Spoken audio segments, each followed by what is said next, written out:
Thank you Lord. Okay, happy tayo sa 9 AM, medyo malamig at the same time buhay na buhay ang ating, mga tao.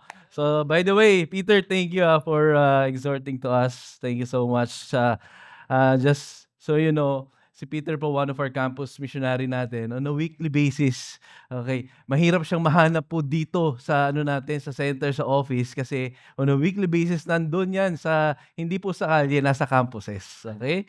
Nagdi-disciple ng mga young people and, okay, makikita niyo nag-ano yan, nagmomotor yan, jumping to different campuses. That's why if you have students sa pamilya niyo po, tapos you're thinking about paano niyo matutulungan yung anak niyo, paano ma-disciple, ganyan, lapitan niyo po si Peter. Ang dami po niyang wina-one-to-one and his insight about, discipleship ng young people, sobrang rich, no?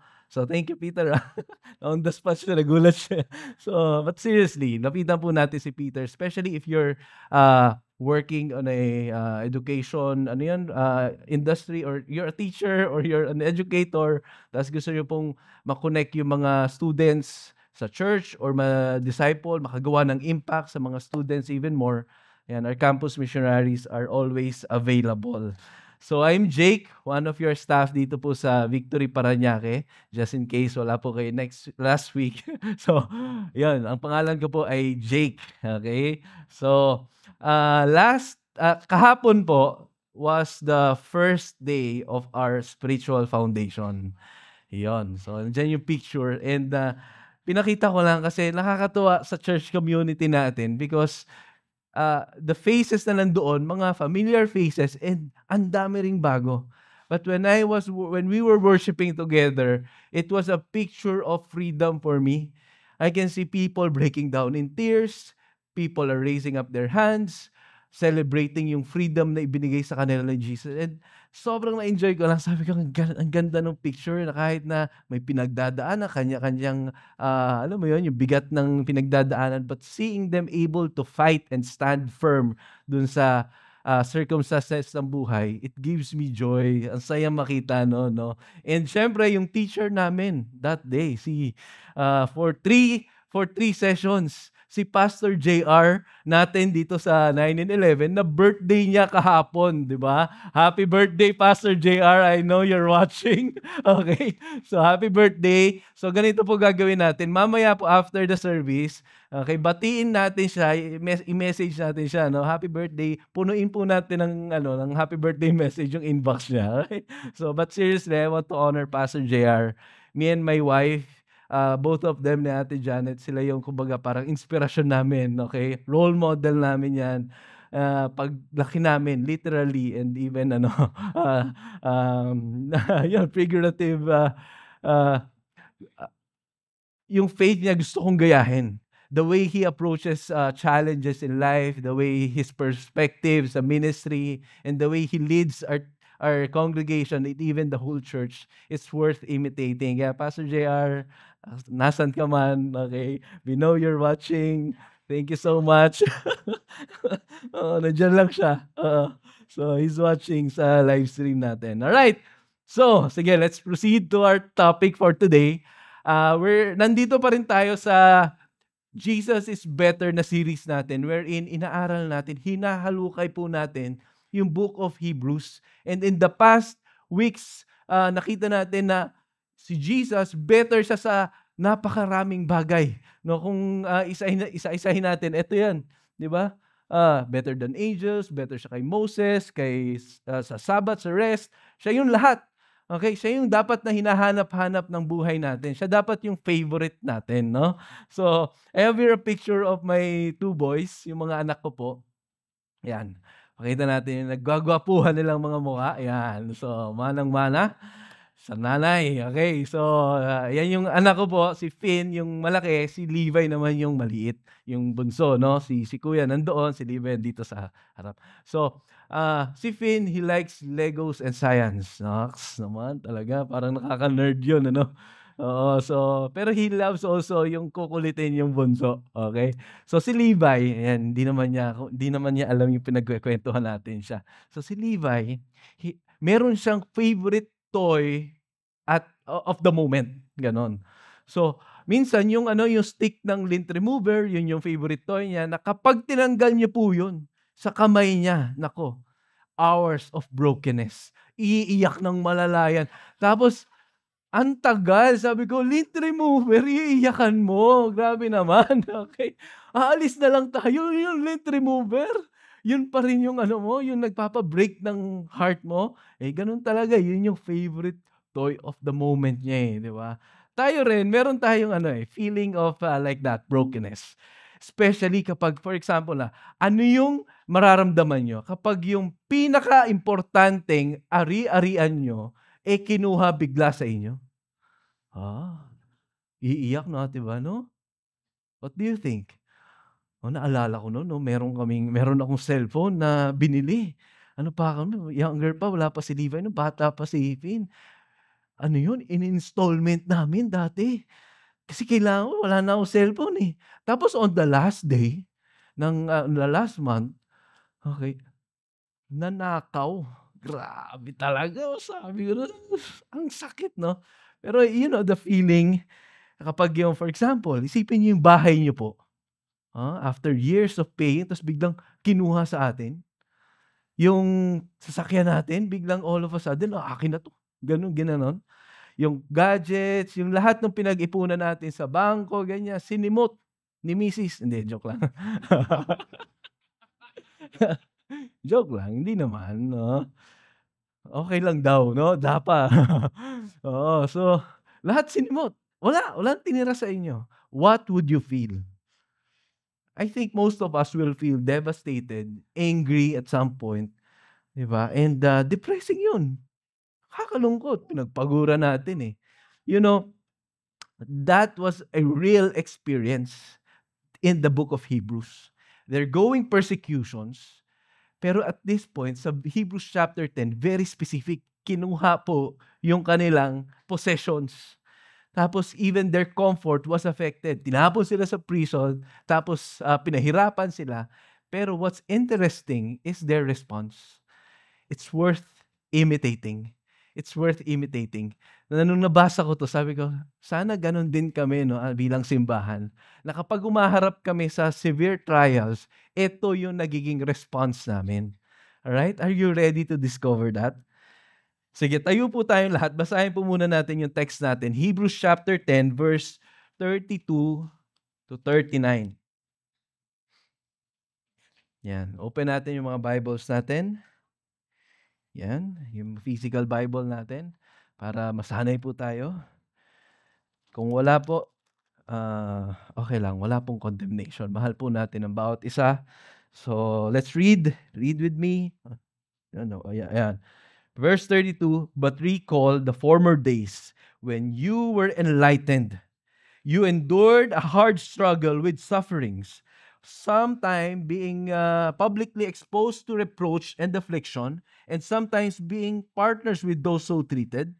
For you had compassion on those in prison, and you joyfully accepted the plundering of your property, since you knew that you yourselves had a better possession and an abiding one. Therefore, do not throw away your confidence, which has a great reward.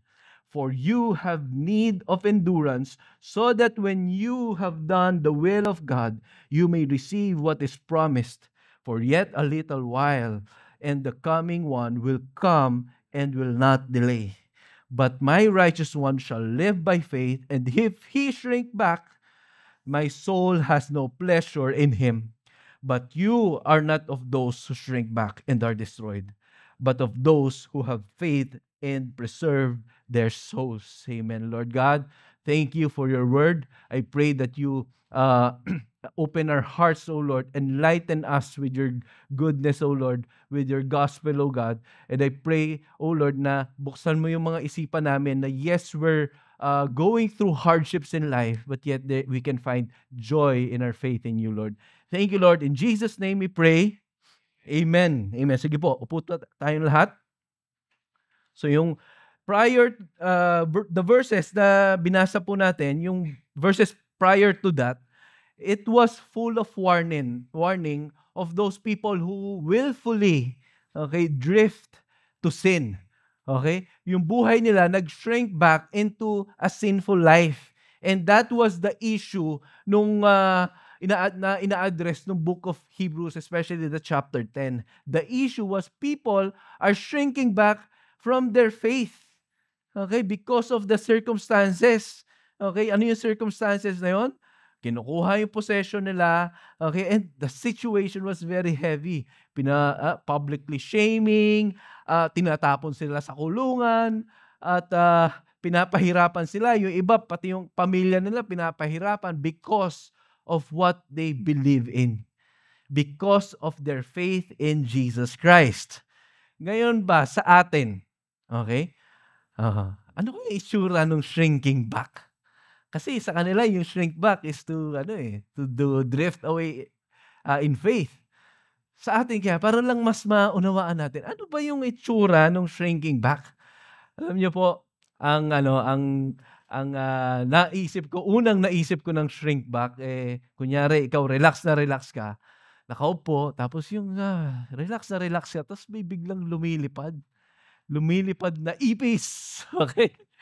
Oh, anong mararamdaman niyo? 'Pag 'yan ang lumipad sa harapan ninyo? Oh, ayaw pang magsalita nung mga men diyan 'no, "Wag na kayong magpanggap." Okay? Baka yung iba sisigaw 'yan, alam niyo po sa bahay yung wife ko, hi wifey, okay?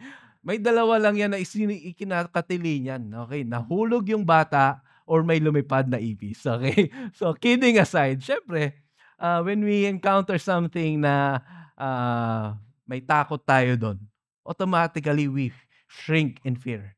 We retreat in fear, right?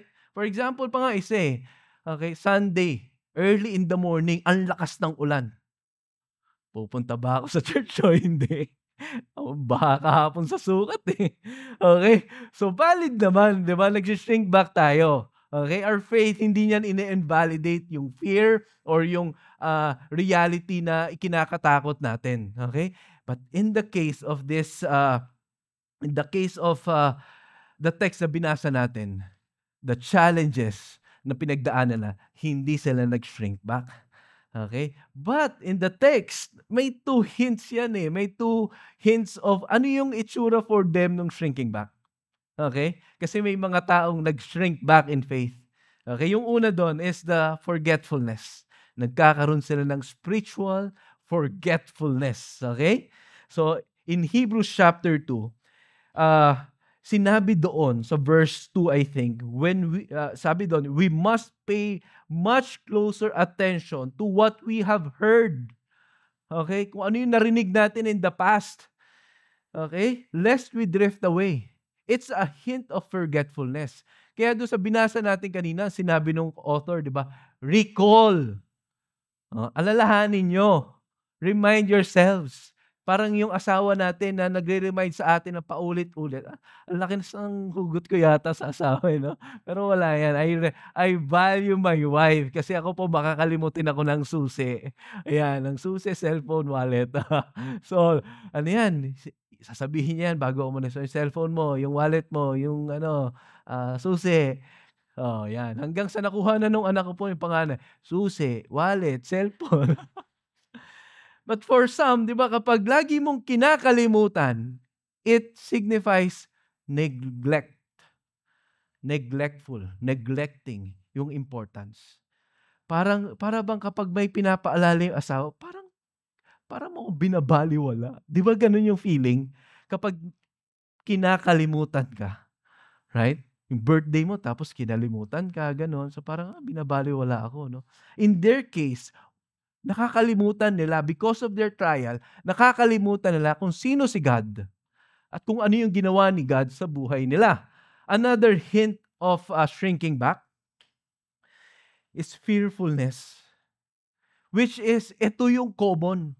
Kung merong kung yung meaning ng kung yung shrink back, no, siguro 1/4 forgetfulness, ito yung majority. Kasi when we look at the original word of shrinking back, okay, it's almost the same with cowardice. You're retreating in fear. Yung mas mas natatakot ka doon sa pinagdadaanan mo kaysa sa kung anong kayang gawin ni God. Okay? Kaysa natatakot ka doon sa boss mo kaysa kay Lord, kaya magi-give in ka. Yun yung shrink back. Yun yung fearfulness. Mas natatakot tayo doon sa pwedeng maging physical outcome ng buhay natin. Doon sa text natin, the context was persecution. The people fear, the audience in Hebrews, they fear the people over kay God. Hindi nila naisip, ano ba yung effect, yung result ng pag-shrink back sa faith nila kay God, sa pagtalikod nila kay God. And in Hebrews chapter 10, verse 26 and 27, ito po yung resulta nun kapag tumalikod tayo sa Panginoon. For if we go on sinning deliberately, ito po yung, yan yung in their case, no, shrinking back. They deliberately sinned. They deliberately turned their backs from God. Okay? After receiving the knowledge of truth, okay, there no longer remains a sacrifice for sin, but a fearful expectation. Sabihin nyo nga po, fearful expectation. Katakot-takot na parusa. Fearful expectation of judgment and a fury of fire that will consume the adversaries. So meaning, yung mga tao, kapag tumalikod daw sila kay God and they live their lives na talagang away from God, ito yung aabot sa kanila. Fearful expectation. That's what we called apostasy.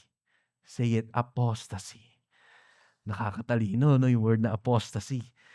Apostasy means deliberately turning away from Christ. Living our lives na ayaw mo na kay God. After mong malaman kung ano yung katotohanan sa buhay natin, it's not about struggling with sin, okay? Kagaya nung na-experience natin dito, yung napapaiyak ka kasi may pinagdadaanan ka, nakagawa ka ng kasalanan, but you're fighting. You're repenting. That's not apostasy. What's apostasy is yung na-experience mo yung gospel, yung kabaitan ni God, and then you're living in sin deliberately na para bang wala tayong Diyos. Na mas ginugusto na natin nga, ayoko na kay God.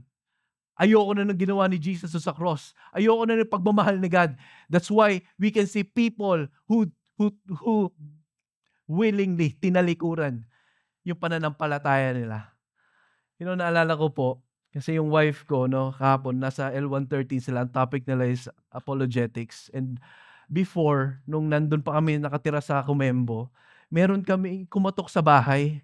Tapos, nagulat siya, pagbukas ng pinto, yung kasama namin sa youth service ng mga estudyante pa po kami. So, naalala niya yung mukha niya, siya yung nag-share ng gospel, nag-share pa ng testimony sa mga tao, talagang yung na-experience niya yung goodness ni God and even the goodness of church. But yet, all of a sudden, she heard a false gospel.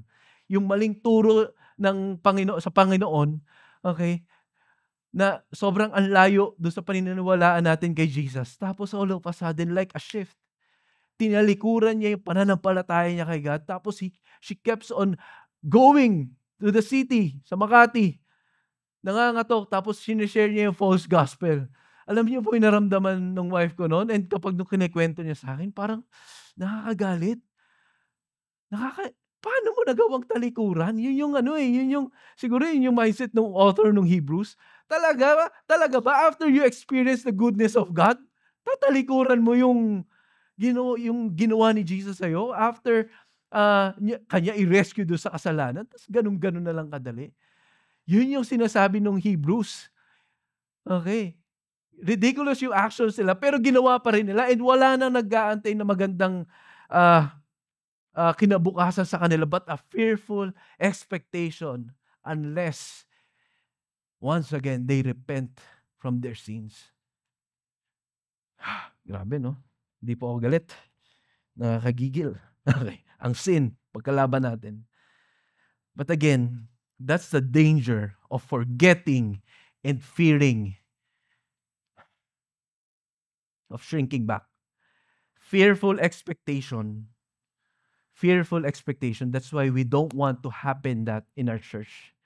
We don't want na yung kung ano man yung pinagdadaanan natin ngayon, ang resulta, malalayo tayo kay God, na natatalikod tayo sa pananampalataya natin.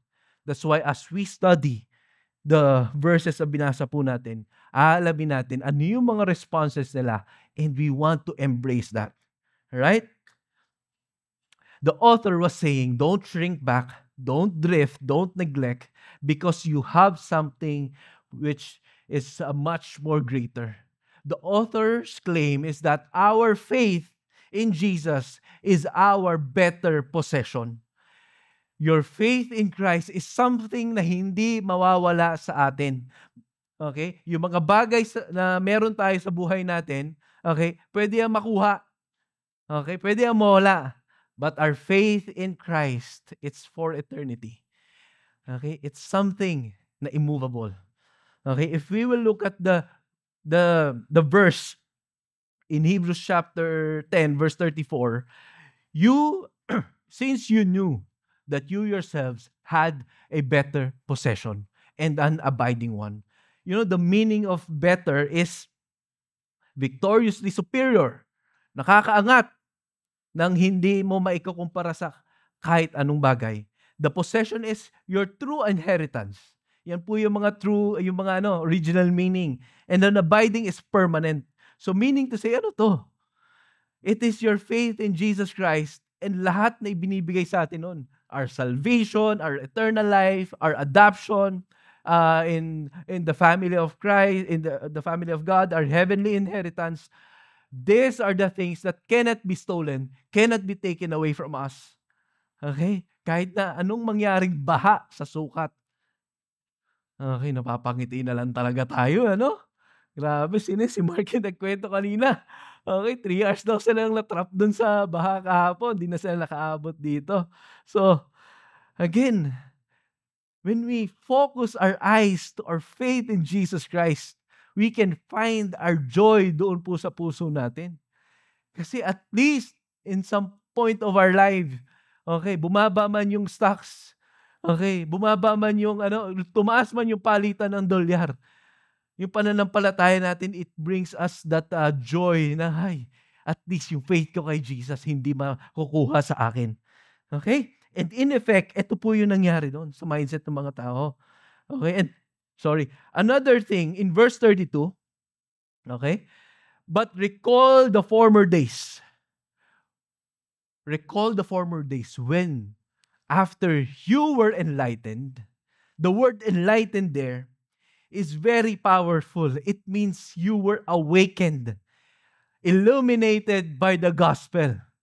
Kung merong source or nag-cause dun sa mga tao sa book of Hebrews para mag-respond differently dun sa trials na pinagdadaanan po nila, ito yung pagkakaintindi nila dun sa faith nila, ito yung better possession nila, and at the same time, their faith in Jesus na yung moment na nasa sinful life sila, tapos when they heard the gospel, they were enlightened. They put their faith in Christ, their salvation, the forgiveness of sins. Yung moment na nagtaas ka dito ng kamay and you accepted Jesus. Kasi feeling mo, napagaan nun yung pakiramdam natin, na yung napakatagal na dinadala mo na bigat ng kasalanan, biglang gumaan. Yung guilt and shame na iniiyak natin last week, parang nawala sa puso natin. Yun po yung enlightenment na pinagdaanan po nila. And sinabi ng Hebrews, alalahanin nyo. Recall the former days. Nung time na ibinigay mo yung buhay mo kay Jesus. Ito kasi yung magiging source ng a better perspective sa pinagdadaanan natin. Enlightenment is stepping out from darkness. When the Lord Jesus brought light sa buhay natin ng makasalanan, yun po yung time of enlightenment nila. Nung una, di ba bulag tayo sa kasalanan na tinitingnan natin, success, relationship, di ba? Yung affirmation ng mga tao, yung pangarap ko na makapag-ibang bansa, ito yung nagbibigay sa atin ng fulfillment. Ito yung nagbibigay sa atin ng kabuuan ng puso, 'di ba? Yan yung ano natin, eh, yan yung dark side natin, yan yung akala natin na magbibigay sa atin ng, magandang buhay, eh, or magandang kinabukasan. And then all of a sudden, when you encounter the gospel, binuksan yung isipan natin. 'Di ba naalala niyo yun? When you encountered, para sa'kin pala yung grace ni God. Ako naalala ko nun, first year college kasi ako nun, na-share-an ako ng gospel. Nung pauwi ko po, bumomotor kasi ako nung pauwi ng bahay namin, sabi ko, "Grabe ganun lang pala talaga yun, yung lahat ng kasalanan ko sa mga tao, sa sarili ko, kay God, sabi ang gaan." Yung parang yung feeling ko lumilipad na ako sa motor. Ta's 20 yung takbo, gano'n. Gano'n po yung if I will describe the feeling, I cannot hindi ko makakalimutan yon, yung experience na yun. Because sabi ko, "Okey na ako dito, okey na ako dito." Grabe yung feeling nun. Experience natin that Jesus was enough. That was the enlightenment. That's why the the author of Hebrews, sinasabi niya, our faith in Jesus is our better possession. Alalahanin niyo itong mga bagay na 'to. Because when you encounter trials in life at binalikan niyo 'to, magbabago yung shift, yung ano, yung direksyon ng yung perspective natin. And we can see also do'n sa book of Hebrews chapter 10 na in effect, kakaiba yung nangyari sa kanila. Basahin po natin verse 32 to 34. Ito po, yung response ng mga tao. You endured a hard struggle. Okay, ito tingnan natin. You endured a hard struggle with sufferings. Hard na struggle pa with sufferings pa, ganyan. So, grabe, no? Okay, you endured that kind of, imagine niyo po, oo, may na-experience ka ng mahirap, humirap pa lalo, tapos pinahirapan ka pa lalo. Parang ganun yung experience nun. Think of that experience. But yet, ito pa, ito, sometimes you are publicly exposed to reproach and affliction. Hindi ka lang pinahirapan in private, na ikaw lang mag-isa, pinahirapan ka pa kasi ito yung publicly shaming sa mga harap ng mga taong nung bansa nila. Okay? So, kasangkatutak na torture 'to, 'no? Tapos, sometimes you're being nawala, sorry. You're being partners with those so treated. Mixed emotions. Tapos ito pa, verse 34, "For you had compassion, for you had compassion to those in prison, and you joyfully accepted the plundering of your property." Kita niyo po yung nangyari sa parang mixed emotions, okay? Papahirapan, i-endure na lahat, tapos biglang they will lead to okay, compassion dun sa mga kapwa naman nilang nahihirapan. Tapos, kinuha yung property ko, and then yung response nila, joyful acceptance. I'm sure parang nahihirapan tayo i-gets ma-take yun, na kahit naman ako hanggang ngayon, paano 'to? Yung mga mukha niyo po nakaganon. Parang, oo nga naman. Ridiculous, crazy faith yung nangyayari dito, 'no? Instead of withdrawing in fear, kagaya nung baha sa sukat, 'di ba? Oo. So, instead of withdrawing in fear, they were led to have compassion to those people. Tinutulungan nila yung mga kapwa nilang nahihirapan. Kapwa, take note of that, kapwa nilang nahihirapan din. And they joyfully accepted it. Ano yung ibig sabihin nito? Yung okay lang sa kanilang na nagkakaroon ng injustice? Ay, may injustice, pinahirapan mo ako, magse-celebrate. Hindi po yun. Hindi po yun. Hindi sila masokista. Yung perspective nila makikita natin sa yung pinagdadaanan ng apostles na naipasa sa mga disciples. Acts chapter 5 verse 41. The apostles rejoiced that they were counted worthy to suffer for the name of our Lord Jesus Christ.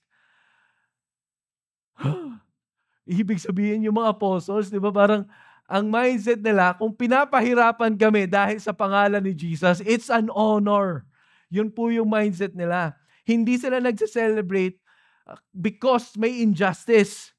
Okay? They were celebrating kasi totoo yung pananampalataya nila kay Jesus.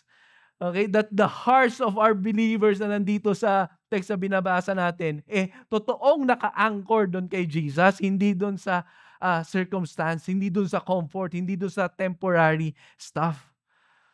You know, while reading this, ang naisip ko lang, when we think about our nation nowadays, 'di ba? Ang init na sa social media nung flood control project. Pwede na ngang gawan ng mixtape yung mga, alam niyo yung paulit-ulit na may beat, 'di ba? Na meme, video meme, ganyan yung mga nangyayari sa social media, yung hearing about the flood control projects and all. And the regular response ng mga tao is anger, bitterness, 'di ba? Despair, hopelessness. Kumbaga parang I agree naman. Kung naramdaman natin 'yon, yes, it is normal nowadays. Kaya kung makakita niyo sa social media, grabe rin 'di ba? Express ng pain nila yung mga tao, 'di ba? But, as God's people, paano ba natin 'to haharapin? Ano yung response na pwede nating, gayahin coming from the book of Hebrews? When we think about that joyful acceptance, ibig sabihin ba nun, okay lang sa ating may injustice? Ibig sabihin ba nun we will be insensitive to those people who are directly affected? I think hindi naman yun yung message nung text na yun. What the text was trying to say, yes, may ganyang pangyayari sa bansa natin, but still we can find joy and peace in our nation because our hope is not anchored in the politics, in the government, in the systems na nangyayari sa bansa natin. Because our hope is anchored in Christ, because our hope is anchored to what is eternal, then we can find joy in this present age. Amen? So we can we can go away with all the hopelessness with the enlightenment of the gospel, through the enlightenment of the gospel. Kasi when we focus ourselves dun sa ingay ng social media, ingay ng balita, okay? And forget about what the gospel was telling to us. And that's the time na hindi natin napapansin. Baka yung faith natin nag-shrink back because of the news na pinapanood po natin. So again, church, masakit yung nangyayari sa bansa po natin. But again, there's hope na makakuha tayo ng joy in this present age. Let's recall kung ano yung ginawa ni Jesus. Recall that Jesus is our better possession. And we think about the future. What if time came na si Jesus na yung i-embrace ng mga tao sa government, na si Jesus na yung i-embrace ng mga tao doon sa mga kanilang buhay sa pamilya nila? What do you think will be the outcome? Right? Palakpakan po natin si God. Enlightenment doesn't make our eyes blind to injustice. It helps us see beyond it. Yung mga mata po natin na, syempre, tao lang naman tayo, hanggang dun lang Through the gospel, it even expands. Kaya po nasasabi ng author that our faith in Jesus is our great or better possession. Hebrews 35. Sinabi dito, therefore, okay, kasi nga, maganda na yung na-receive natin sa gospel. Maganda na yung inalala natin. Nakita na natin yung value ng faith natin kay Jesus. Then therefore, wag natin itapon. Okay? Wag natin itapon. Ang ganda na So therefore, do not throw away your confidence, which has a great reward. Confidence, hindi yan arrogance na, alam mo yun, yung matibay ako. Yung confidence is, yung, convince ka sa sarili mo na kaya mong i-endure yung hardship. Okay? Don't throw away your confidence in Christ. Yan yung claim nung author. Why? Because it has a great reward. And I want to focus on that. Although, hindi naman yan yung ultimate na parang, you will struggle all of this, you will endure this because ang focus mo ay yung great reward. Di ba? Parang, yung anak mo may susunod sa'yo kasi may reward, no? Okay? But we cannot take away the truth that God is a rewarder. that God rewards those people who are faithful. Now, if you will look into the original meaning of that great reward, it will lead us down to the present reward and then the future reward. Gusto niyong malaman kung ano yung present reward. Kasi ito yung reward na ibibigay sa atin ni God ngayon na nandito tayo sa earth. Kasi yung future reward is what awaits for us in heaven. The eternal life, the salvation natin, yung the crown of righteousness, the eternity of no more suffering. Okay, life up there in heaven. But yung present reward, ito yung somehow nakatulong palalo dun sa mga tao nagsasuffer. Okay? Present reward, it speaks of God's presence and God's peace. Ay, yan. Akala ko magkaka 7 digits ako sa bank. Okay? Or dadami yung bahay ko. Again, those are good. Okay yun. But again, magkaroon lang ng gera, wala na yun. Magkaroon lang ng pandemya ulit. Kita naman natin kung paano winipe away ni God yung stability coming from possessions. But when we look at God's presence in your life, it makes a life stable. It makes a life stable. Na kahit na may pinagdadaanan ka, yung feeling pa lang na hindi ka mag-isa at kasama mo si God doon sa problema mo na yun, okay siya, no? It makes a person stable. Another, God's peace. It is the peace that surpasses all understanding. Kaya tayo nakakatulog sa gabi. Kahit na may mga bills tayong kinakaharap. Kahit na may sakit yung isa sa pamilya natin. Oo. Kaya tayo may kapanatagan ng loob. Right? You know, when Pastor JR and I were talking last Friday about this reward, ang naalala po namin na story is yung story ni Asaph sa Bible in Psalm 73. Wherein, basahin ko na lang in 73 verse 2 to 3. But as for me, ito makikita natin yung pagiging honest ni Asaph dito, yung sumulat, no, one of the writers sa Psalm, no, hindi po siya yung anak ni Ate Cynthia. Okay, bata pa po yun. Alright? So, in Psalm 73, verse 2 and 3, makikita natin dito na, but as for me, I almost lost my footing. My feet were slipping, and I was almost gone. For I envied the proud when I saw them prosper despite their wickedness. Okay, nakaka-relate tayo, no? Nung nakita mo yung kung sino pa yung masama, sila yung maganda yung buhay. Tapos tayong namumuhay, sinisigap na tapat sa Diyos, mas lalo pang parang nalulugmok. You know, yung naging turning point ng buhay po niya, verse 17. But then I went into the sanctuary, O God, and I finally understood the destiny of the wicked. The moment Asaph entered the presence of God, church, everything shifted. Nagbago yung perspective nila.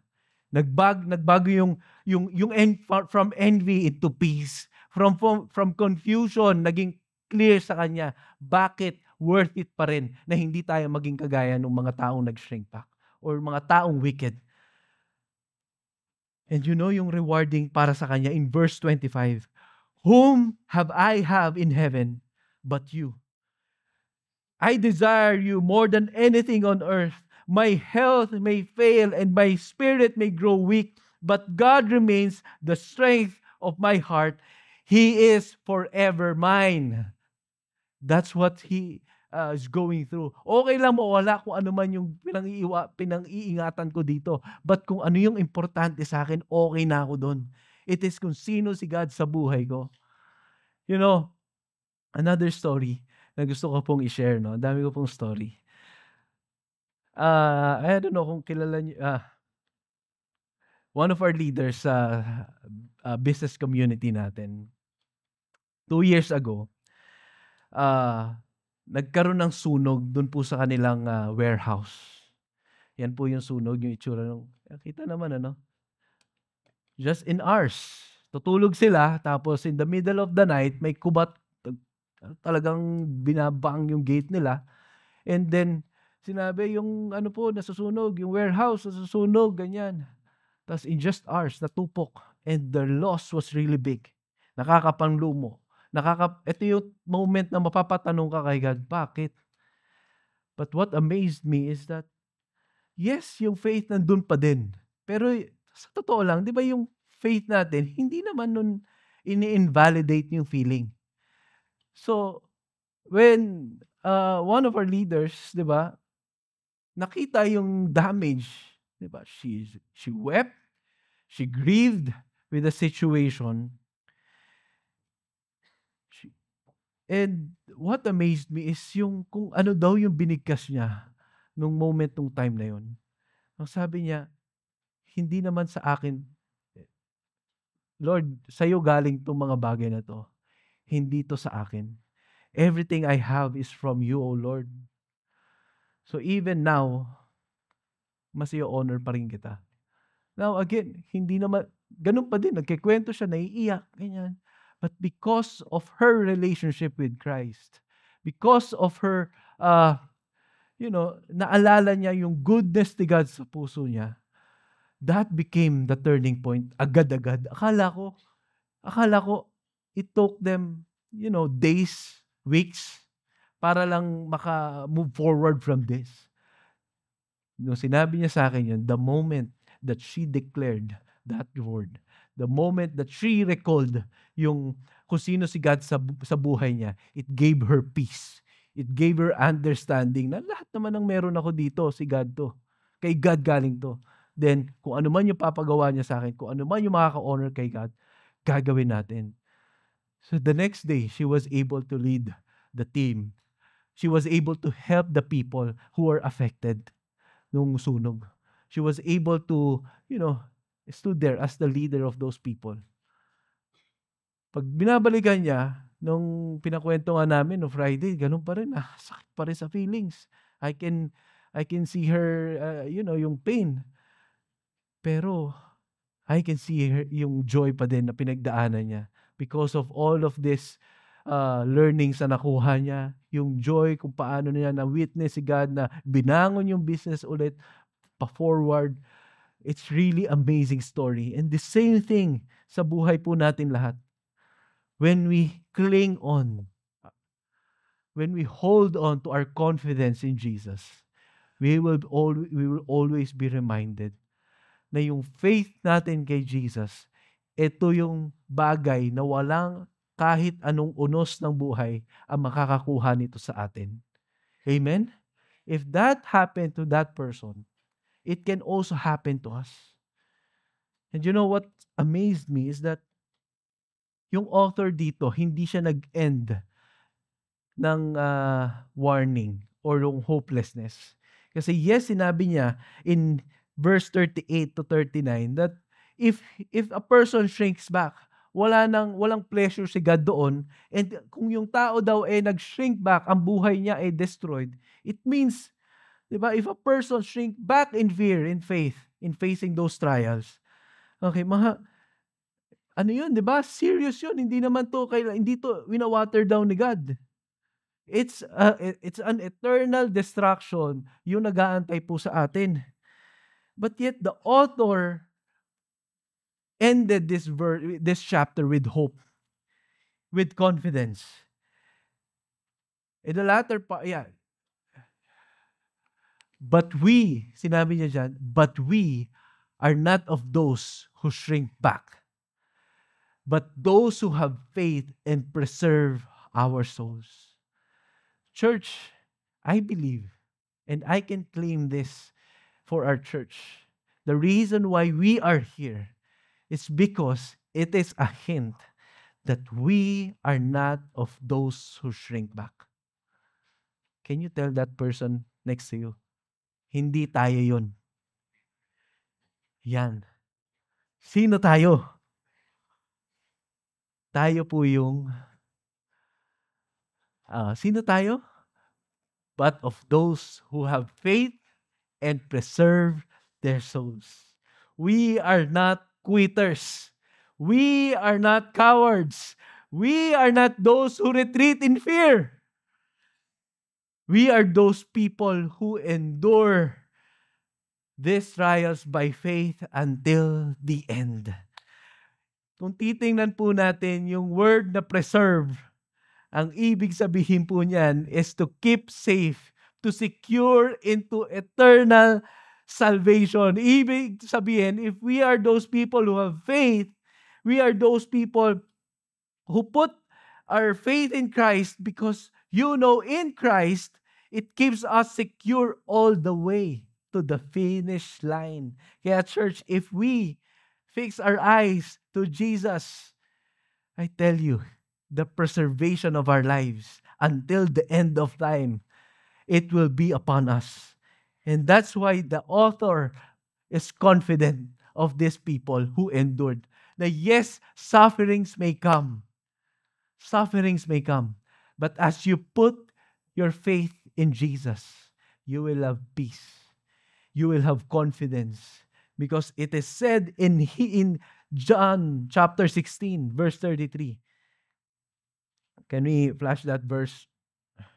John 16:33, sinabi po dyan, in this present age, in this time, you will face tribulation. But in me, but in me, you will have peace, Jesus was saying.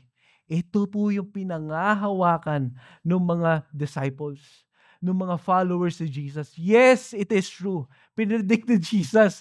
Okay? Bago pa siya mamatay, sinabi niya, in this world, you will have tribulations. In John chapter 16, verse 33, in this age, in this world, you will have tribulation. But in me, you will have peace. Because what? Because I have overcome the world. Amen? And if we cling on, if we put our confidence, if we put our faith in Jesus, again, church, the promise of Jesus will be ours. Okay? The preservation of our souls until the end, even kahit anong tribulation, kahit ano pang troubles yung nandyan, I tell you, you will have peace. Because why? Jesus overcame it. As I end, I want to call the music team.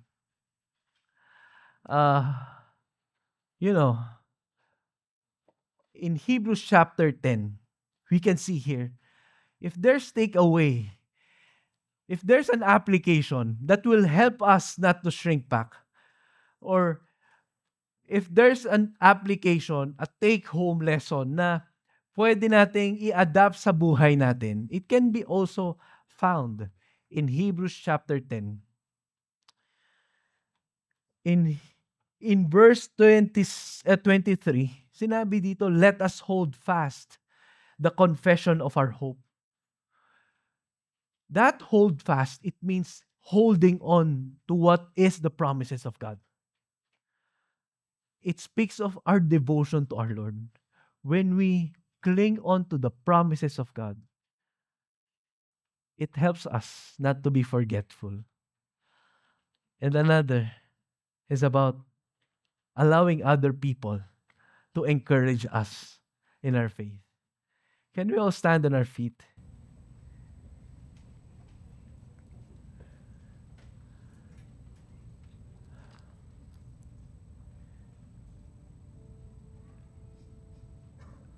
Yes, hardships is very hard. Kaya nga hardship eh. Right? And kumbaga, realidad lang buhay yun. That's a reality of life. Pero kung i-endure din natin yung hirap ng buhay, church, if we will not give in to that temptation of shrinking back, the Lord will reward. Because He is a rewarder. There's a good effect. There's a great reward waiting for us, church. That's why as we respond in worship to what we have learned today, my prayer is that we will have that conviction. we will have that conviction na after our time here, paglabas natin dyan, as we face the trials na harapin natin, meron tayong boldness to face these challenges in life, that we will not shrink back in fear, that we will face all the sufferings in life with joyful acceptance, because looking beyond, Jesus is with us. Can we all bow down our heads? And as we worship, let's all do this as a response. Lord, may you speak to our people. What do you want us to do, O Lord, as we face the hardships, as we endure yung pong mga hirap ng buhay po namin, Lord God. And I pray that you will help us, Lord. You will give us the grace to face these hardships with all the grace that we need. And so that kagaya po ng mga tao sa Hebrews, we will be able to face it and accept it with joyful hearts. Thank you, Lord. In Jesus' name we pray. Amen. Let's worship the Lord.